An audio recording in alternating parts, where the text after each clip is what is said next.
Baik, kami dari kelompok 3 akan mempresentasikan hasil diskusi kami mata kuliah pembelajaran sosial emosional. Kami yang beranggotakan ada Elis Rahman Astiti, ada Aprilia Wahyudayani, ada Erinda Kusuma Maharani, Oviatul Ilah, Octavia Dwi Desti Lestari, dan Pambayun Wahyu Utomo.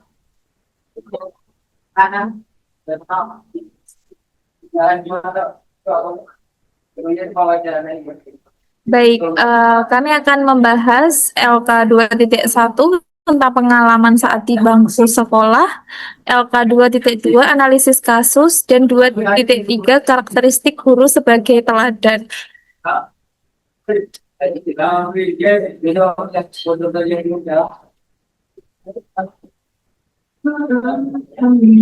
Baik, untuk LK pertama ada 2.1 tentang pengalaman saat di bangku sekolah. Jadi berdasarkan pengalaman saya di lingkungan sekolah, selama saya menjadi murid, hal yang saya banggakan dari sekolah adalah budaya disiplin yang membentuk karakter tanggung jawab dan kemandirian dari murid. Selain itu, lingkungan sekolah yang kompetitif secara positif mendorong murid untuk mengembangkan prestasi akademik maupun non-akademik. Sekolah juga memiliki reputasi yang baik di masyarakat karena berbagai prestasi dan kualitas lulusannya sehingga menimbulkan rasa bangga bagi seluruh warga sekolah.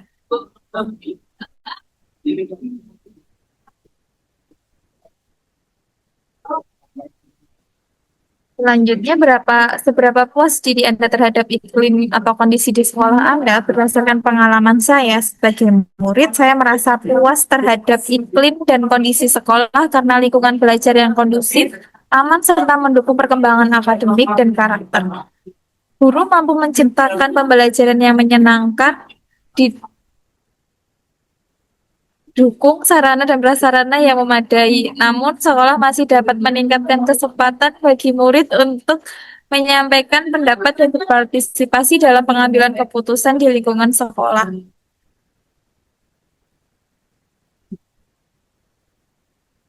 Apakah guru dan murid memiliki performasi yang baik? Apakah mereka antusias dan berprestasi? Jelaskan. Jadi menurut pengalaman saya, guru dan murid memiliki performa yang baik.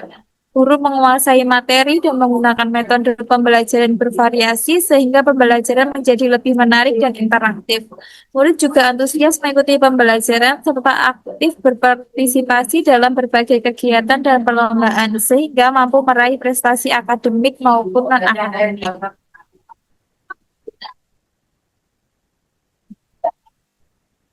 Apakah sering terjadi konflik di sekolah Anda? Konflik antar murid, konflik antar guru, konflik murid dan guru? Jadi berdasarkan pengalaman saya, konflik di sekolah tergolong jarang sekali terjadi. Jikapun terjadi kesalahpahaman antar murid, murid dengan guru maupun antar guru, biasanya segera diselesaikan melalui mediasi oleh wali kelas, guru BK atau pihak sekolah. Budaya saling menghormati, komunikasi yang baik, dan penerapan tata tertib membantu menjaga hubungan yang harmonis di lingkungan sekolah. Apakah yang membuat komunitas sekolah menjadi bersatu? Jadi menurut saya komunitas sekolah dapat bersatu karena memiliki tujuan bersama, yaitu menciptakan lingkungan belajar yang nyaman, aman, dan berprestasi. Komunikasi yang baik, sikap saling menghargai, serta budaya gotong royong memperkuat hubungan antar warga sekolah. Selain itu, berbagai kegiatan bersama juga menumbuhkan rasa kebersamaan dan tanggung jawab terhadap sekolah. Apa yang membuat Anda bangga atas komunitas sekolah Anda? Jadi saya bangga terhadap komunitas sekolah karena seluruh warga sekolah saling mendukung, bekerja sama, dan memiliki semangat belajar yang tinggi. Selain berprestasi, sekolah juga menanamkan nilai-nilai karakter seperti disiplin, tanggung jawab, kerjasama, dan kepedulian sehingga tercipta budaya sekolah yang positif dan kondusif. Bagaimana peran guru teladan terhadap terbentuknya lingkungan sekolah yang suportif dan kompak? Jadi guru teladan peran penting dalam membentuk lingkungan sekolah yang suportif dan kompak melalui sikap disiplin, tanggung jawab, empati, dan komunikasi yang baik. Guru menjadi contoh dalam menghargai perbedaan, membangun kerjasama, serta menyelesaikan konflik secara positif. Selain itu, kolaborasi guru dengan warga sekolah dan orang tua menciptakan budaya sekolah yang harmonis dan mendukung perkembangan peserta didik.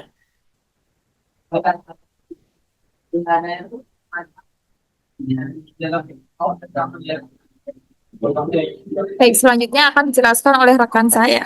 Oke, yang selanjutnya adalah terkait LK 2.2 yaitu analisis kasus.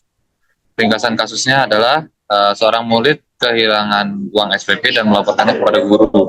Guru kemudian meminta murid untuk diperiksa secara bergiliran tanpa memberitahu teman-temannya. Saat menemukan amplop pada salah satu murid, guru tidak memarahinya dan hanya memberikan nasihat agar tidak mengulangi perbuatannya. Demi menjaga harga diri murid tersebut, guru tetap melakukan pemeriksaan hingga selesai dan kemudian mengatakan kepada seluruh kelas bahwa amplop ditemukan yang kehilangan uang. Dengan cara itu tidak ada murid yang mengetahui pelaku sehingga terhindar dari rasa malu maupun perundungan. 20 tahun kemudian, murid yang pernah mencuri itu kembali menemui gurunya untuk mengucapkan terima kasih karena sikap bijaksana sang guru telah memberinya kesempatan untuk berubah menjadi pribadi yang jujur dan sukses. Oke, pertanyaan pertama, apakah Bapak Ibu setuju dengan keputusan dan sikap yang diambil oleh guru tersebut? Ya, saya setuju, kami setuju dengan sikap guru karena lebih mengutamakan pembinaan karakter dan menjaga harga diri murid daripada memperlakukannya. Selanjutnya, di pertanyaan kedua,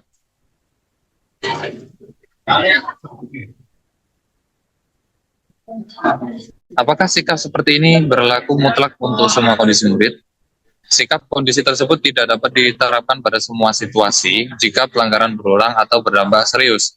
Maka diperlukanlah tindak lanjut yang lebih komprehensif dengan pertimbangkan latar belakang murid serta melibatkan orang tua, wali kelas, atau guru BK. Selanjutnya, seperti apa yang akan Bapak Ibu lakukan bila berada pada posisi guru tersebut? Nah, apabila berada pada posisi guru tersebut, ya yang saya lakukan adalah mengambil sikap yang sama karena guru perlu melindungi korban sekaligus pelaku yang masih berada dalam proses pembentukan karakter. Saya menilai keputusan guru untuk tetap melanjutkan penggeledahan dan menyampaikan bahwa amplop ditemukan di bawah meja merupakan langkah bijaksana agar identitas pelaku tidak diketahui teman-temannya, sehingga terhindar dari stigma dan perundungan. Menurut saya, murid yang melakukan kesalahan perlu diberi kesempatan untuk menyadari dan memperbaiki perilakunya tanpa dipermalukan di depan orang lain. Namun, penyelesaian masalah tidak seharusnya berhenti pada teguran saja. Guru perlu menindaklanjuti melalui pendekatan restoratif dan edukatif seperti berdialog dengan murid, memberikan konsekuensi yang mendidik, serta melibatkan guru BK dan orang tua apabila dibutuhkan agar perilaku serupa tidak terulang kembali. Selanjutnya,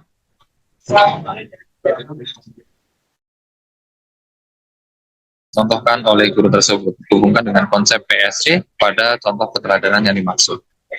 Pada kisah tersebut, guru menunjukkan keteladanan melalui sikap empati, kebijaksanaan, dan penghormatan terhadap martabat murid dengan menyelesaikan masalah tanpa pelaku.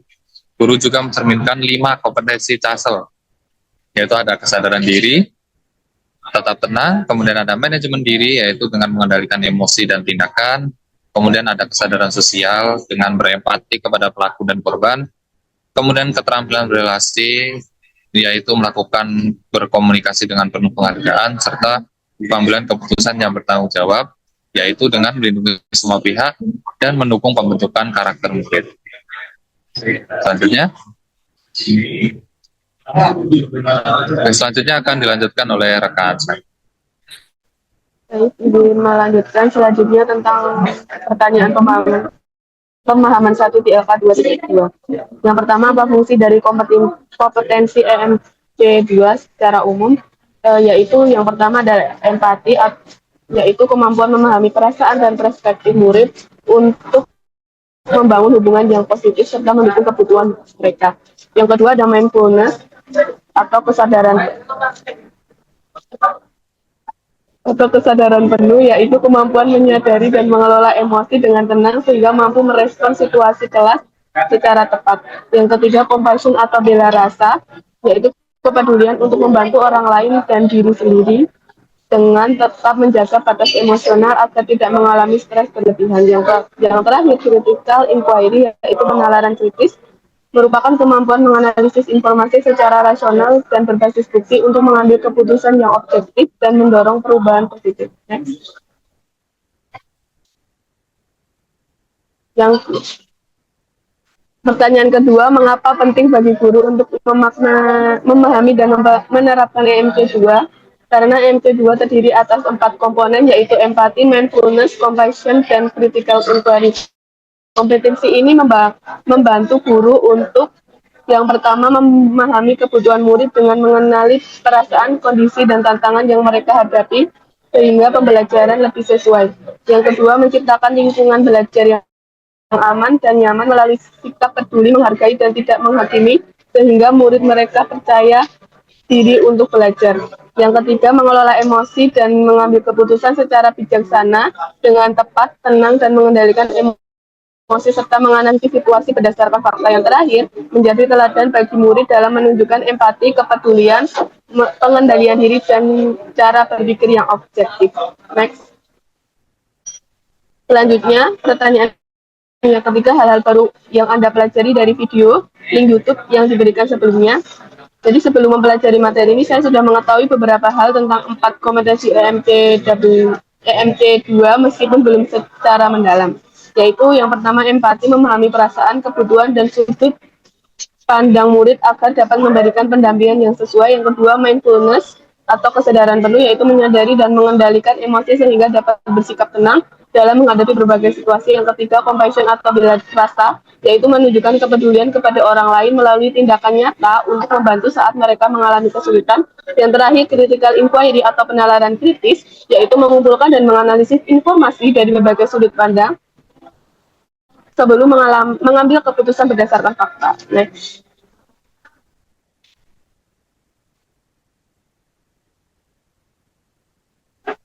Selanjutnya, hal baru yang Anda pelajari dari video link yang diberikan sebelumnya berdasarkan video-video yang membahas empati, compassion, dan penerapannya dalam kehidupan. Berikut hal yang baru saya pelajari. Yang pertama, empati tidak hanya memahami perasaan orang lain, tetapi juga melihat suatu permasalahan dari sudut pandang mereka tanpa menghakimi. Yang kedua, compassion berbeda dengan empati karena diwujudkan melalui tindakan nyata untuk membantu dan meringankan kesulitan orang lain. Yang ketiga, empati dapat dilatih melalui kebiasaan mendengarkan secara aktif, menghargai perbedaan, dan membangun komunikasi yang terbuka. Yang keempat, empati dalam pendidikan membantu guru memahami kebutuhan dan kondisi emosional murid sehingga tercipta lingkungan belajar yang aman, nyaman, dan inklusif. Yang kelima, compassion dalam kehidupan sehari-hari ditunjukkan melalui kepedulian, dukungan, dan tindakan membantu tanpa membedakan latar belakang seseorang. Yang terakhir, empati dan compassion berperan penting dalam membangun hubungan positif, menghargai konflik, serta menciptakan pembelajaran yang lebih bermakna dan humanis. Ya. Apa hal-hal yang ingin Anda pelajari lebih lanjut berkenaan dengan konsep EMC 2? Jadi yang pertama, strategi penerapan EMC 2 dalam pembelajaran mulai dari kegiatan pembuka, inti, hingga penutup akan menjadi budaya positif di kelas. Yang kedua, membangun empati dan tetap menjaga batas profesional sehingga guru dapat mendukung murid tanpa mengalami kelelahan emosional.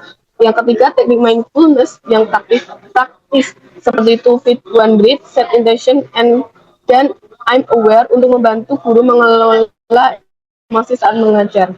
Yang keempat, pengembangan compassion baik kepada murid maupun diri sendiri agar guru mampu memberikan dukungan sekaligus mencegah burnout. Yang kelima, penerapan critical inquiry dalam menganalisis permasalahan dan mengambil keputusan berdasarkan fakta serta kebutuhan murid. Yang terakhir, evaluasi penerapan EMC 2 termasuk indikator untuk menilai dampaknya terhadap hubungan guru murid, iklim kelas, dan perkembangan sosial emosional peserta didik. Next. Apa yang bisa Anda simpulkan sebagai mahasiswa? Berdasarkan materi yang sudah saya pelajari, saya menyimpulkan bahwa MC2 atau Empathy, Mindfulness, Compassion, dan Critical Inquiry merupakan kompetensi penting bagi guru untuk membangun pembelajaran yang berpihak pada murid. Kompetensi ini membantu guru memahami kebutuhan murid, mengelola emosi, menunjukkan kepedulian secara profesional, serta mengambil keputusan yang objektif dan bijaksana. Saya menyadari bahwa peran guru tidak hanya menyampaikan materi, tetapi juga menciptakan lingkungan belajar yang aman, inklusif, dan mendukung perkembangan sosial emosional murid. Sebagai calon guru, saya berkomitmen untuk terus melatih kompetensi MT2 melalui refleksi dan pengalaman belajar, mengajar, serta mengintegrasikannya dalam pembelajaran agar tercipta proses pembelajaran yang lebih humanis, bermakna, dan berpusat pada murid.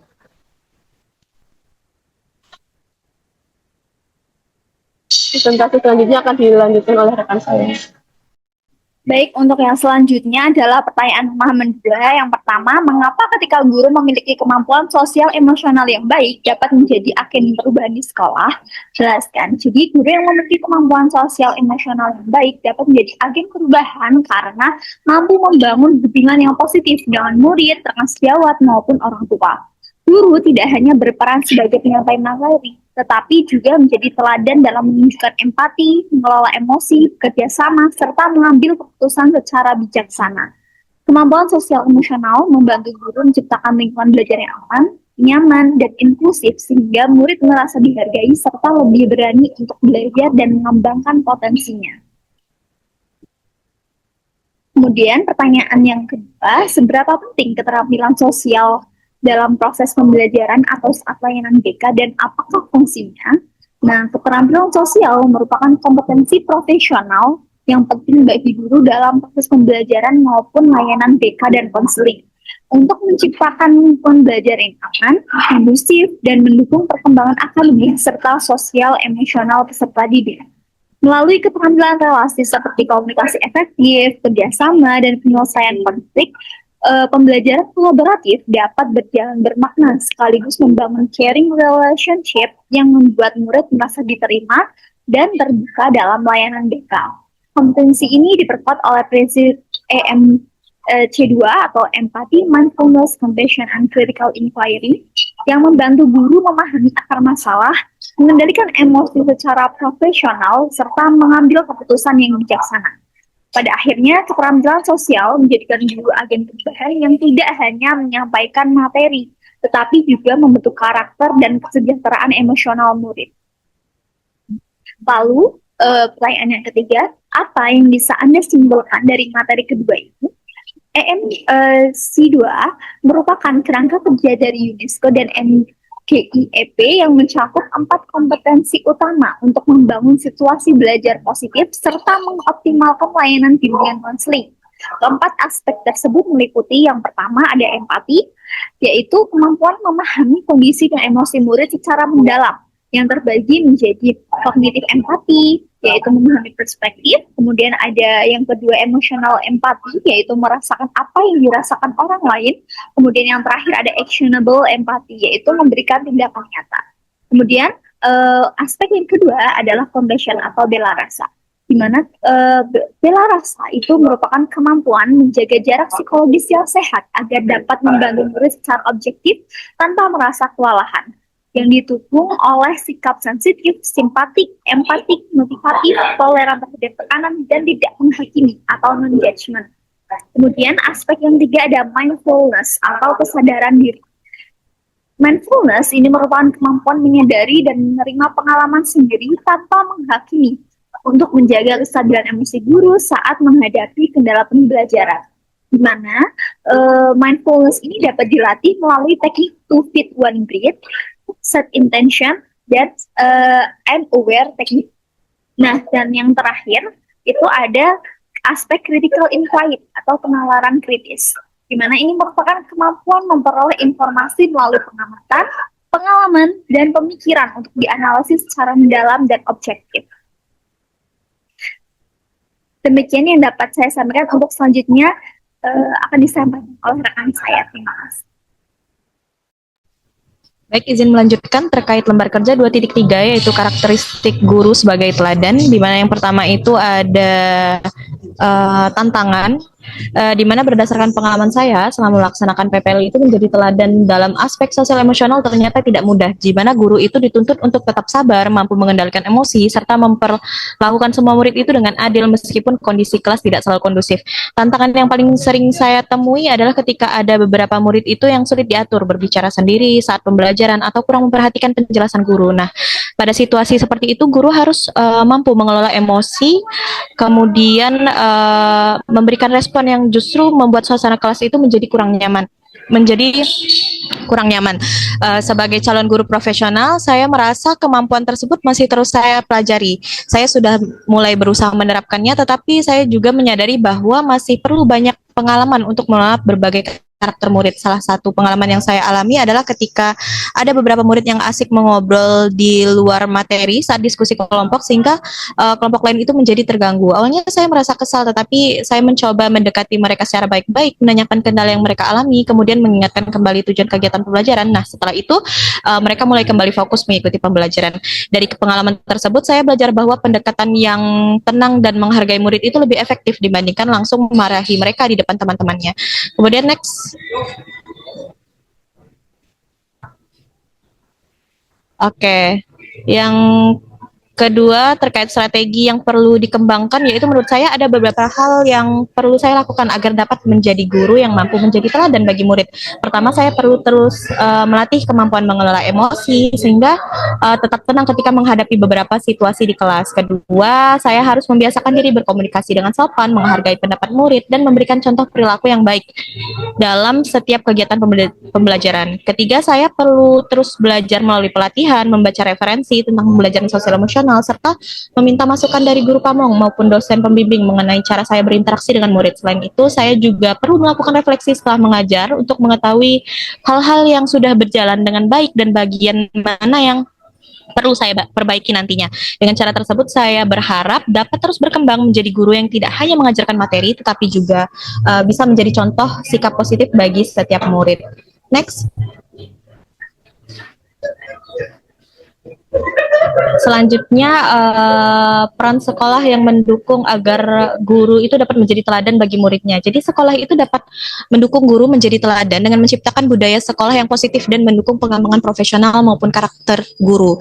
Jadi ada beberapa upaya yang dapat dilakukan, antara lain yang pertama itu menyelenggarakan pelatihan dan pendampingan mengenai pembelajaran sosial emosional, etika profesi, komunikasi positif, dan pengelolaan kelas. Kemudian yang kedua ada mengelola budaya sekolah yang berlandaskan nilai-nilai positif seperti saling menghormati, disiplin, integritas, tanggung jawab, dan gotong royong, sehingga seluruh warga sekolah termasuk guru menerapkan nilai tersebut secara konsisten. Kemudian yang ketiga itu memberikan kesempatan refleksi dan kolaborasi melalui komunitas belajar guru, sehingga guru dapat saling berbagi pengalaman, mengevaluasi praktik mengajar, dan meningkatkan kualitas diri. Dan yang keempat itu ada memberikan apresiasi dan dukungan kepada guru yang menunjukkan perilaku positif dan menjadi teladan bagi murid. Dan yang terakhir yaitu menyediakan lingkungan kerja yang kondusif sehingga guru merasa dihargai, memiliki kesejahteraan fisiologis, dan mampu menunjukkan sikap positif kepada murid. Nah, dengan dukungan tersebut, guru tidak hanya mengajarkan nilai-nilai karakter, tetapi juga menunjukkan penerapannya dalam kehidupan sehari-hari sehingga menjadi contoh nyata bagi muridnya nanti. Next.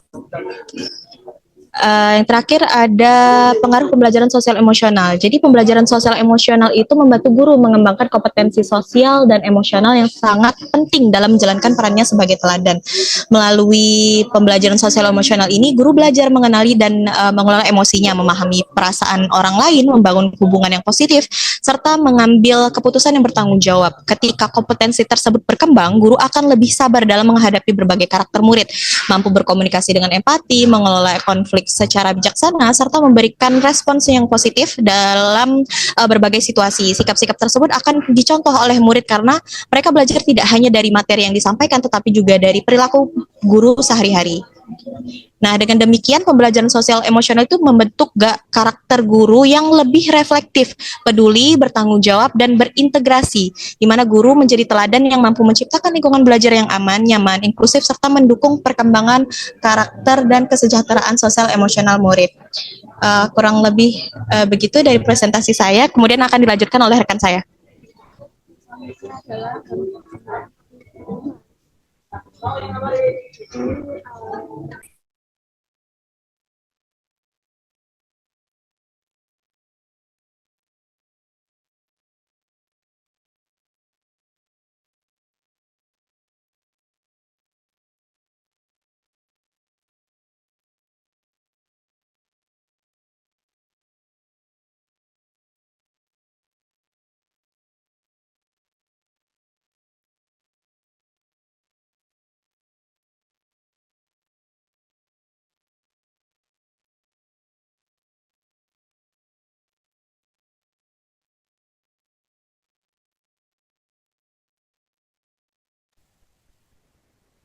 Waduh, iki ya tak goblok.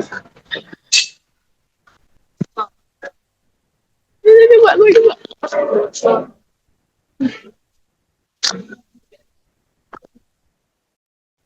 Dengerin emang.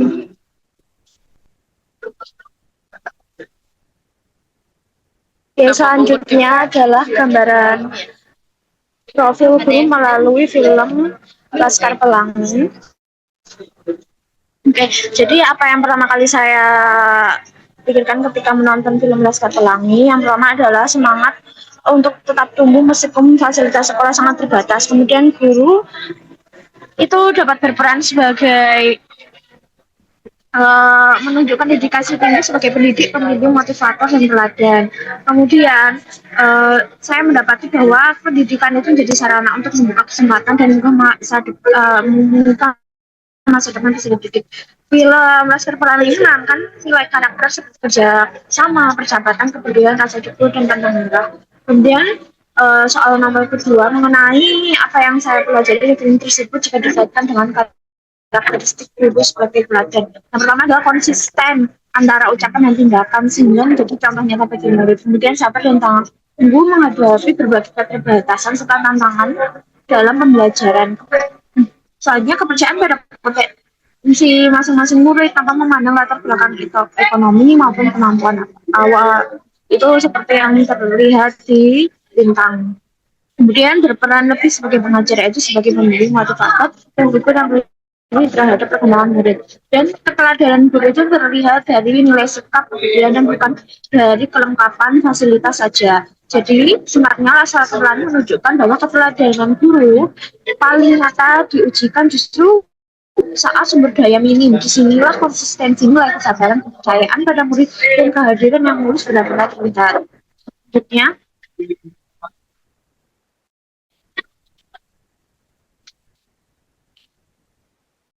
Selanjutnya, mengenai film Negeri Lima Menara dan juga Sekolah Rimba. Bagaimana perilaku guru sebagai agen perubahan yang dihubungkan dengan pembelajaran sosial emosional.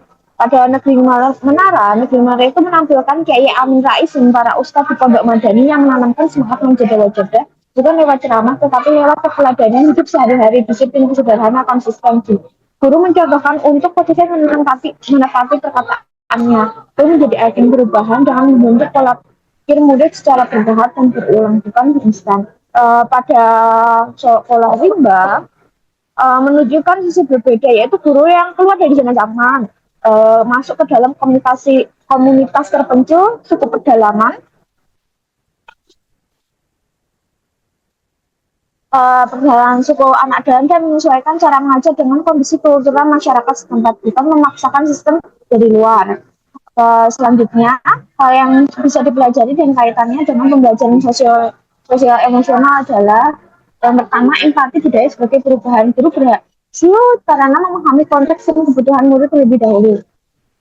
Budaya Maruni misalnya membangun kepercayaan dengan memahami kehidupan suku anak dalam sebelum mengajarkan baca tulis. Yang kedua, keteladanan sebagai kurikulum tersembunyi di Pondok Madani. Nilai kerja keras ditanamkan melalui keteladanan para ustadz dalam kehidupan sehari menunjukkan bahwa sikap guru sering lebih berpengaruh daripada materi yang diajarkan, apalagi cuma ceramah.